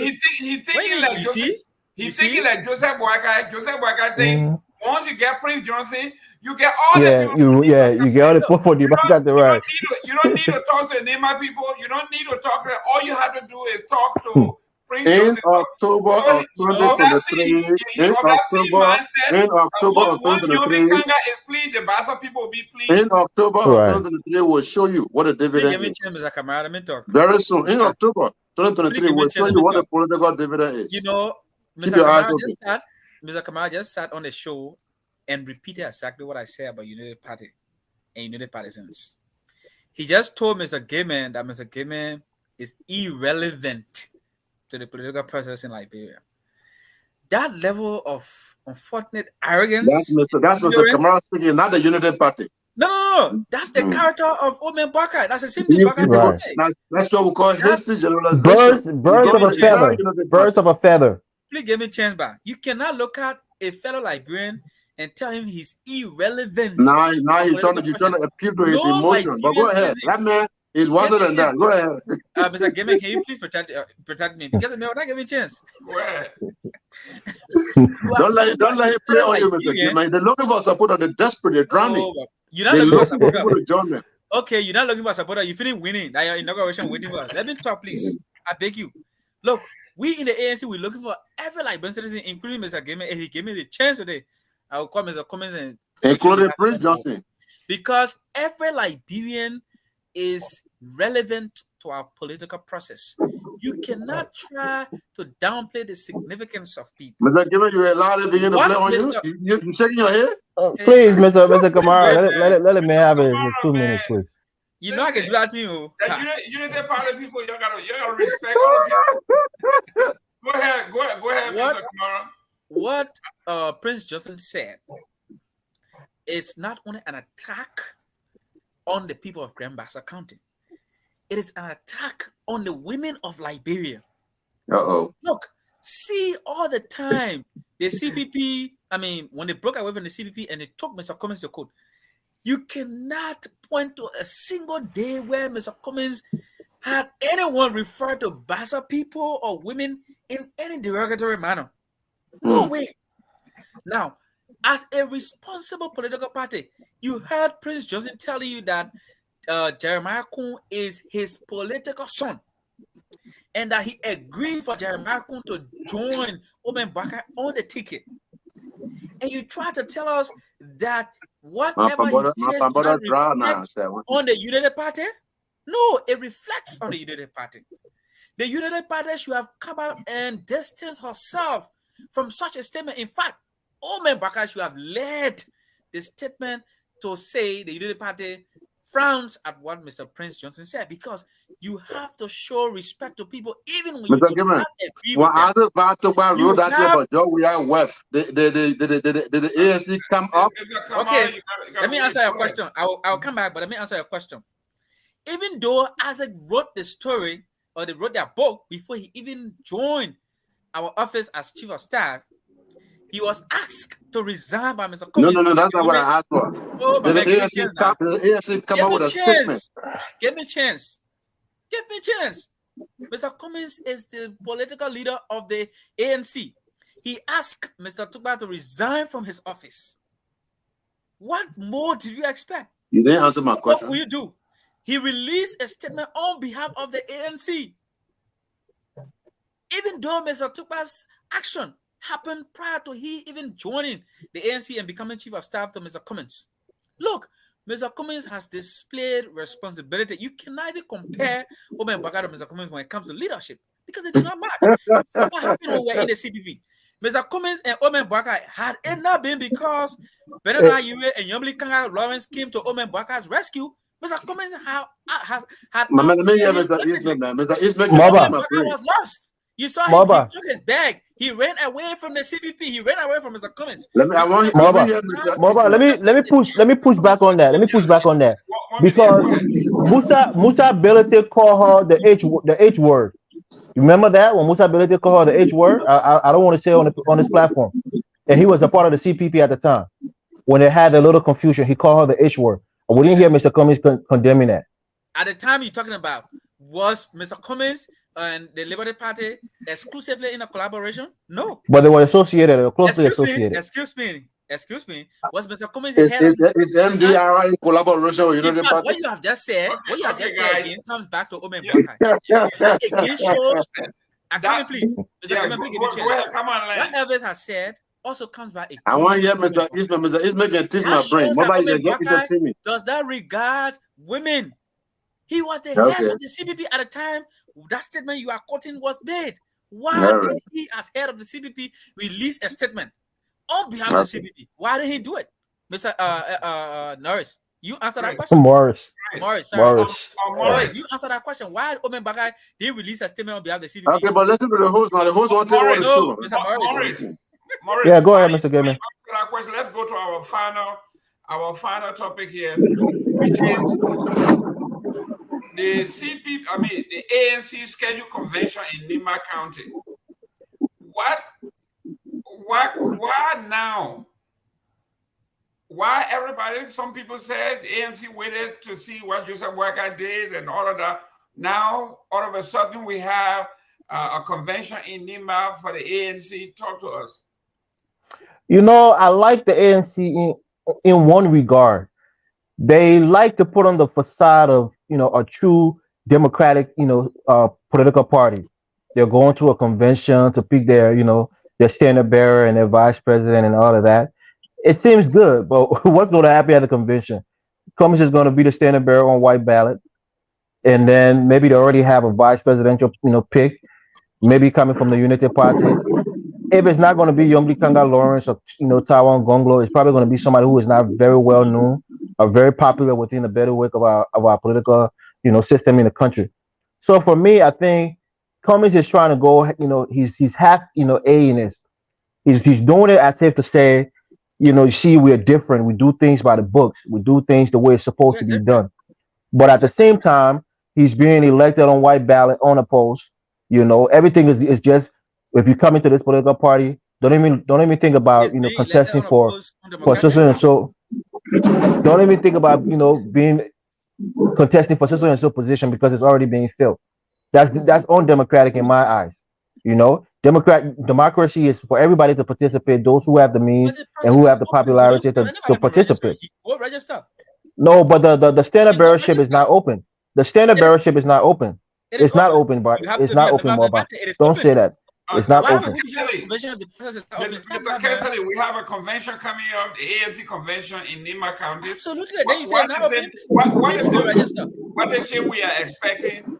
What is it that will happen in Nima County? When Without we giving go our for inside information, we want to know what this convention is all about. when we go to our convention, it will give us the opportunity to choose the people who will be representing us during the October 10th election. It's simple as that.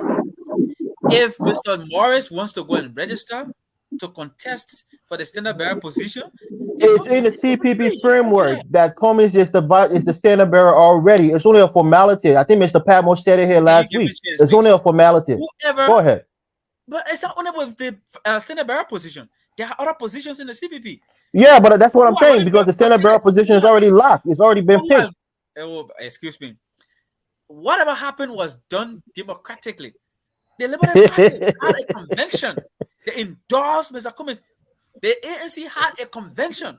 Mr. Cummings contested and won as Against a who? standard bearer. Against He who? contested and won. Unfortunately, nobody Okay, registered against him. okay, great. Mr. Okay. Eastman, Mr. Eastman, When was the last time Josh we had a convention and somebody contested against him? Mr. Eastman. I'm going to go to Mr. Kamara because Kamara and Comey got something in common. Both of them went to a convention. Joseph Walker went to a convention all by himself, no Right. contesting. He beat everybody from 2016. Nobody came around. Joseph Walker is the standard bearer for life for the Unity Party. Mr. Cummings said, well, obviously he's already a standard bearer, so they only go in there. I think it's a coronation. What That's is why it's this? going to happen. What do you Listen, expect? We voted our standard bearer already at our primary. the ambassador of the United States mentioned something about our culture that is systemically corrupt. That we want change, but we don't want to do anything that bring about change. Right. Here we are when the CPP together. They decided that they were going to We're select. getting the feedback.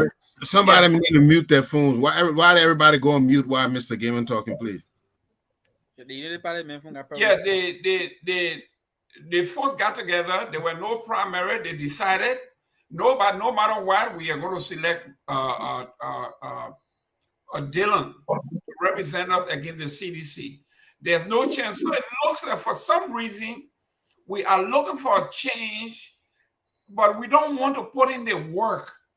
We are still stuck on our old thing.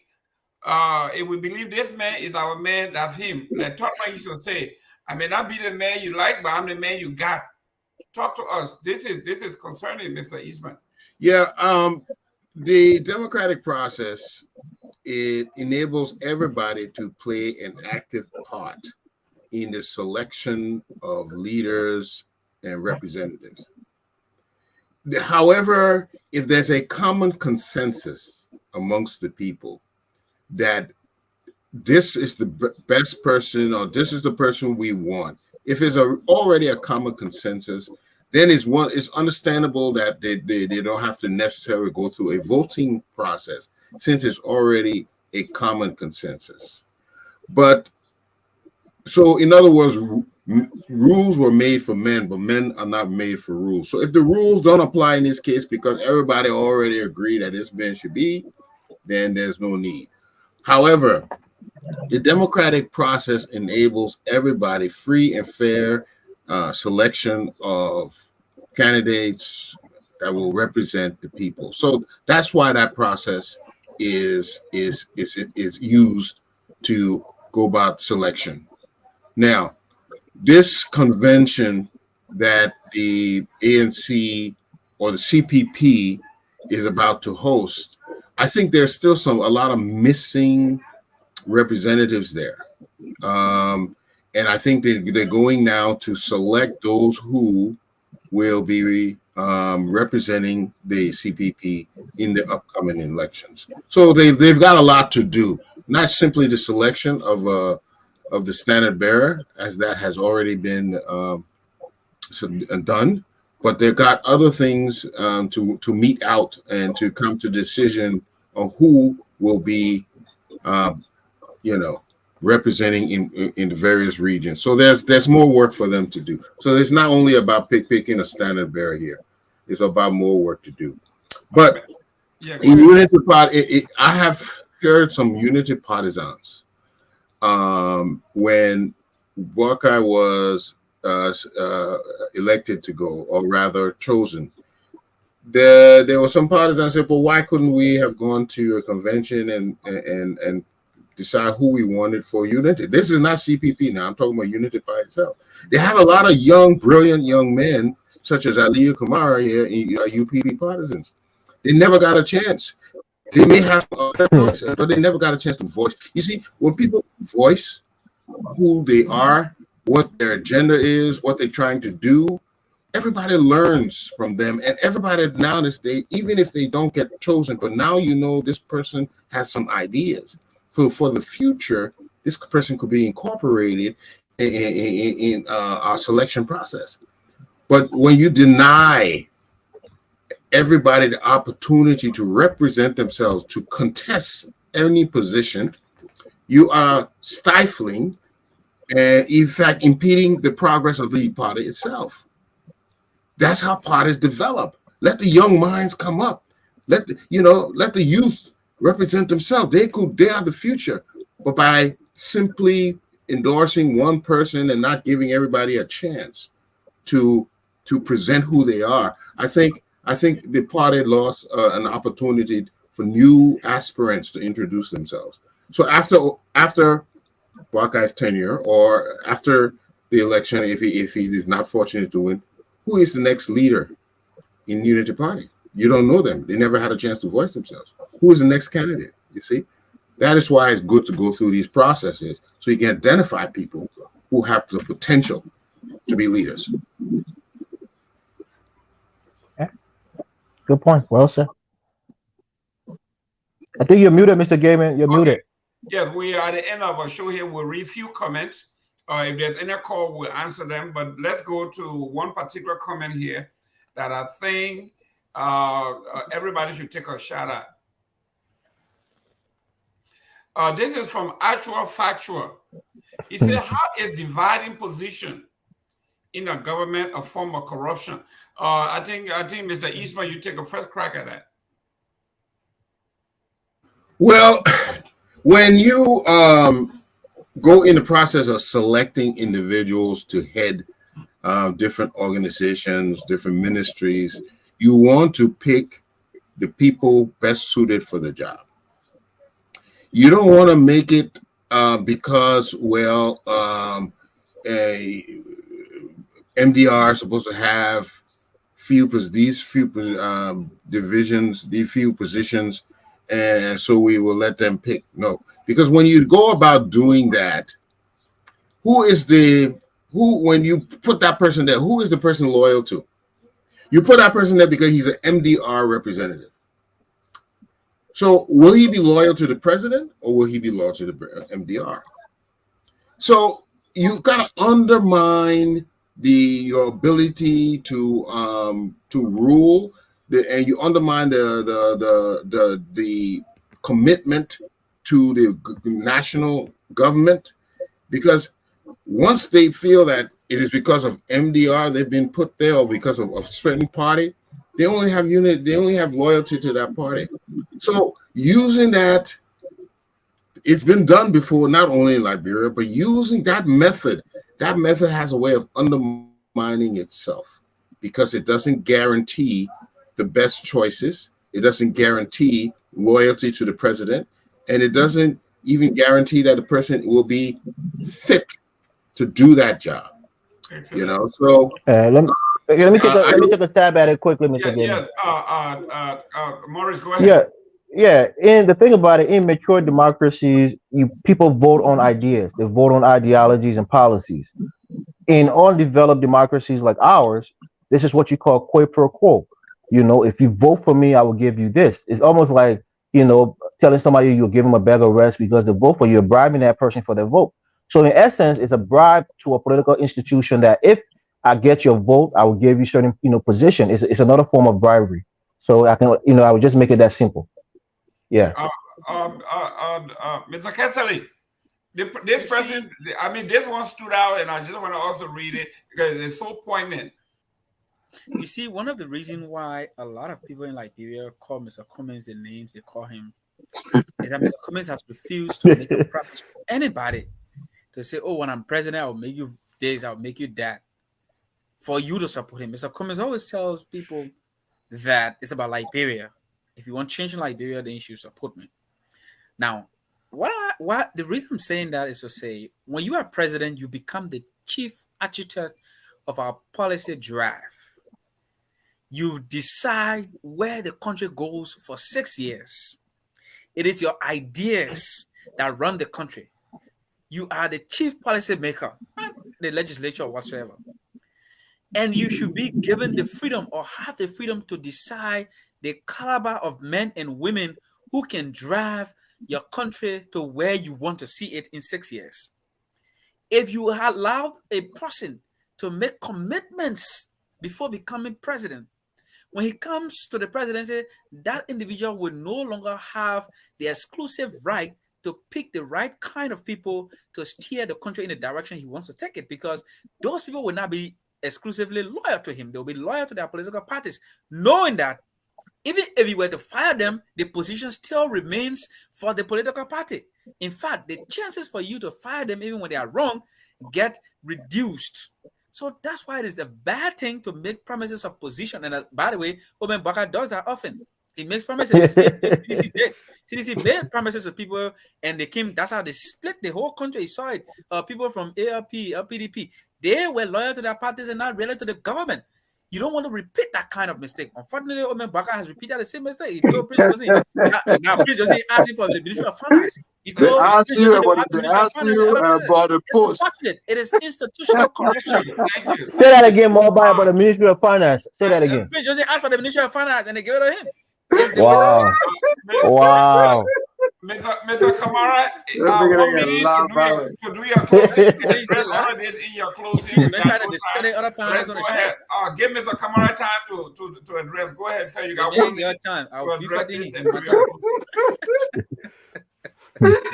time. Okay, Inter TV. Okay, listen. Look, it's been great. You guys really made me laugh. And when I get up tomorrow morning to go to work, I'll be a happy man. It's been very entertaining. Mr. Ismail, I wish you would have came on here sooner. I believe with your presence, I would have cut some hard time. But with these two gentlemen, I've just been having fun. They just make me laugh. Oh, okay. Look, let me just say this. Josiah Yuma Barker has been chosen. Mr. Eastman, I know he has his political analysis, but he's just from Liberia. And he will, in his closing, he will let you know that Joseph Boakai is the front runner amongst the oppositions. How you put He, words in the memo? no, I'm telling you what he will do. He will let you know that as it stands, when you mention George Weah, you mention Joseph Boakai. Cummings is not in the running. I'm telling you, And Cummings yet you're is talking about him. Cummings is at least 1,000 miles behind. And anyone who was on the ground who conducted some kind of, even if it's a quasi survey, will tell you exactly what I'm telling you now. I'm not talking about fairy tales or imaginations. You say, oh, Kwame is a man, blah, blah, blah, blah, blah, and Kwame is this, that's why you just got me laughing. I just got back in April 1st. So I'm telling you what I know, and you're telling me what you think. So they're two different things. So, Mr. Gilman, this is wonderful again. Make sure these two gentlemen are here next Sunday. Let's come back here again and enjoy ourselves. Thank you so much. Thank you very much. Thank you. Mr. Elvis, 1 minute, please. Yeah, thank you. Thank you for giving me the opportunity to come on. And I think everything has been said. I'm disappointed in Joseph, Numa Boyka, VP pick, and also the process in which he went about it. Like Mr. Eastman said, you have no political association with this person. You select them at the ninth hour, and then you expect everybody else to just fall in line with that pick. It's not leadership. It really isn't. So Joseph Boyka, who had never been in politics before Ellen Johnson Sirleaf elevated him, had never been to any elected position, is still searching for his first, independently elected or being at top of the ticket elected position. It's not a man who has shown great political, savviness in our political space. So let us not act like because he's old that means he's always right. And I think he's made some unforced error, and I think his selection right here is one of those errors. Thank you for having me on. It was a pleasure. Thank you. Good. Mr. Eastman, 1 minute. Yes. just like you quietly said, I just got back from our great country, LIB, and progress is slow, but they are making progress. You see that they are trying to fix the roads, and there's a lot to do. But it's not that they're not doing anything at all. I think if we allow ourselves to get more expertise in critical positions, we will move much faster. That said, yes, when you're on the ground and you listen to people, it does appear that JMB right now has some is the big talk in town. All the little places I go, you hear the big talk. But of course, they had been waiting for his selection of a running mate, and there has been a lot of dissent after he has chosen this running mate. But importantly, and I'm saying this importantly, the race has not been won. Cummings's pick. And let me just say first what he said about Cummings. Cummings was popular at one time. He was the hope of some youth, but there were some missteps along the way, which you can expect. But he still has yet to pick a VP.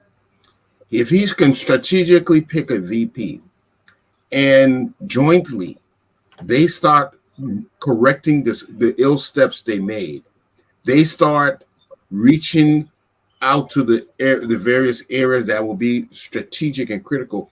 They could be the dark horse. And lastly, for the CDC has, I always said before, Mr. Gaiman, it's their race to lose. If they just have to make ill decisions for them, but they are still the party that is I'm looking at has the greatest support at this point.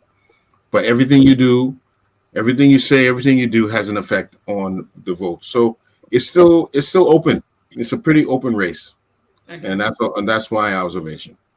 Ladies and gentlemen, next Sunday we'll be right here. I wanted to take a stab at this particular question.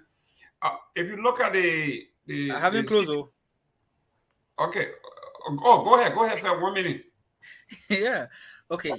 You see, fellow Liberians, the Unity Party people and few of the other folks are left with Omen JNB try so hard to blame Mr. Cummings for the disintegration of the CPP. You have seen the three people that left, Senator Yombly Kanga Lawrence, Bernard Ayere, and Omen Bakai, being disintegrated by Omen Joe Bakai. This is unequivocal proof that Mr. Bakai was exclusively responsible for splitting the CPP and literally dashing the hopes of Liberians for a united opposition. Omen Bakai has a track record of splitting groups and splitting people. He split the CPP, he split the Unity Party, the little coalition he had recently, he has split it again. He is no leader. If anything, my people, Mr. Cummings has displayed consistency. Mr. Cummings has remained true to his words. Mr. Cummings has stood by his convictions. He has shown political shrewdness. He has shown the Liberians that it will no longer be business as usual. Ellis Cummings represents change. Ellis Cummings represents what we want Liberia to be, what we envisage Liberia to go. If we want to live in a better country, have better systems, have a president who will fight corruption and make sure he raises the name of Liberia to a better pedestal, my people, Alexander Cummings represents that. It's been a great time on the show today. I enjoyed the conversation. Fortunately, for the first time, Evans and myself were not really fighting. I wasn't fighting Mr. Gilbert that much. So Eastman brought a lot of sauce to the show. Mr. Kamara was off track most of the time. But it's been a great show. Thank you, Mr. Gilman, for hosting the show very well. Thank you so much. Thank you, ladies and gentlemen. Go Miami Heat. And next Saturday, gentlemen, the Kentucky Derby. It's a big show. Get to your nearest country club. If you belong to any golf community or country club, go in there. It's going to be fun. Yeah. Ladies and gentlemen. We're not all elites, Mr. Gilman, like you. Ladies and gentlemen, if it's Sunday, it's on point. As we can see, this question was very important about the division of political parties. This is what everybody's waiting for. We're waiting for the second round, waiting for the second round. The reason they wait for the second round is to make demands. What will you give me when I support you? And this is why our country is not developing. I think somebody needs to change this. And I think, Mr. President, we have started this, and I think he should continue what he said to Mr. Prince Johnson. Mr. Prince will continue for him. He said, Mr. Prince Johnson, I will not give you 7 or 8 million. I will give it to the people. Ladies and gentlemen, that's a good start. And as we always say, if it's Sunday, it is here. We are all Liberians. We are Liberians. Liberia is our home. Liberian people.